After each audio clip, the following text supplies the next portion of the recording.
Hola, voy a hacer un pequeño paréntesis en mis vacaciones para traeros un vídeo. Y es que sois muchas las que me habéis escrito preguntándome sobre las recetas de color.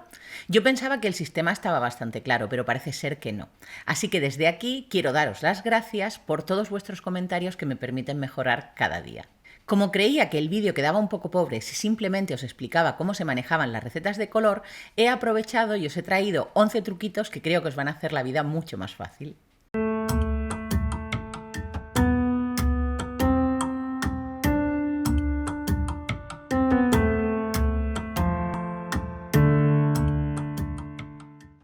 Vamos a trabajar desde una receta concreta para que se vea mucho más claro todo el proceso. Nuestra receta es 1/4 de azul de referencia 261, 1 de amarillo de referencia 700, medio de negro de referencia 100 y 4 de blanco de referencia 0,27.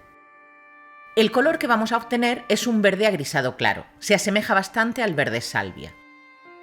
Lo primero que hacemos es coger los colores que forman la mezcla, es decir, azul, amarillo, negro y blanco, y ahora haremos una lámina con cada uno de los colores. Esta lámina tiene que ser del mismo grosor en todos ellos. Con la ayuda de un cortador vamos a ir cortando las medidas que aquí tenemos. Cortaremos 4 unidades del color blanco, 1 unidad del amarillo, media del color negro, 1/4 de azul, y todas ellas las juntaremos y las iremos pasando por la máquina de pasta para obtener la mezcla que buscamos. Es decir, que cuando estamos escribiendo esta receta, en realidad estamos diciendo que tenemos que poner 1/4 parte de azul, más 1 parte de amarillo, más media parte de negro, más 4 partes de blanco. ¿Os parece fácil? Pues vamos con los trucos. Truco número 1. Lo que tenemos aquí es una proporción, por lo tanto, no importa si usamos un cortador de forma redonda o cuadrada o irregular. Solo necesitamos un elemento de medida que sea igual para todos los colores. Pero solemos usar cortadores de forma redonda o cuadrada porque es más sencillo conseguir fracciones iguales de ellos.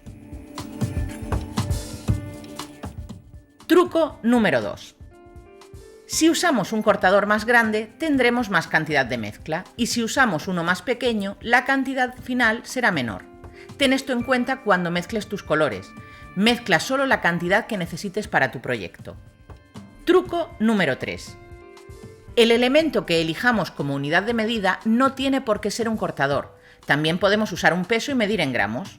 Esto lo uso mucho cuando necesito grandes cantidades de arcilla. Imaginad que necesito el equivalente a 2 paquetes de arcilla, unos 112 gramos. Pues en este caso es tan sencillo como multiplicar por 20 cada una de las cantidades, pesar y mezclar. En este caso tendría 5 gramos de azul, más 20 gramos de amarillo, más 10 gramos de negro, más 80 de blanco. De esta manera no tendría que estar cortando cientos de porciones de arcilla de cada color. Truco número 4. Cuando vayas a mezclar colores no es necesario que acondiciones la arcilla previamente, ya que se va a ir acondicionando a medida que la vayas mezclando. Truco número 5. A la hora de mezclar los diferentes colores, hazlo en una posición medio fina. Yo lo suelo hacer en las posiciones 3, 4 o 5 de la máquina de pasta en función de la cantidad de arcilla que tengo. Más arcilla, posición más gruesa, menos arcilla, posición más fina. Mezclar en posiciones muy gruesas hace que necesitemos pasar más veces la arcilla por la máquina. Mezclar en posiciones muy finas hace que atrapemos más aire en el proceso de mezclado. Truco número 6. La mezcla es mucho más rápida si vas cambiando el sentido de la arcilla. Cuando salga la lámina por la máquina, dóblala en el mismo sentido en el que pasarías la hoja de un libro y mete primero la parte doblada en la máquina de pasta. Haz este movimiento después de cada pasada. Con cada una estarás girando la arcilla 90 grados. Truco número 7.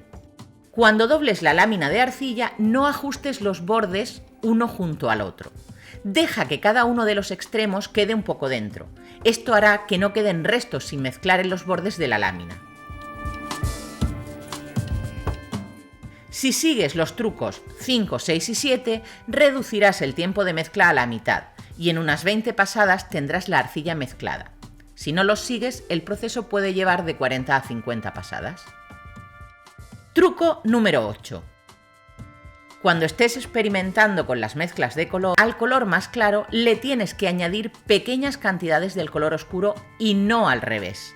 De esta manera desperdiciarás menos arcilla. Truco número 9. A medida que vayas haciendo pruebas de color, ve apuntando las cantidades que añades. Esto te permitirá escribir la receta del color buscado cuando la encuentres y poder reproducirlas cuando lo necesites. Truco número 10. Cuando mezcles colores, bien sea los que has creado tú o las recetas que has encontrado, hornea una pequeña muestra y escribe las cantidades. Puedes hacerlo a mano o pegar una etiqueta. Yo imprimo las cantidades y luego pego ese papel con una cinta transparente adhesiva que la protege. Antes escribía con rotuladores permanentes, pero con el tiempo y la manipulación se acaban borrando.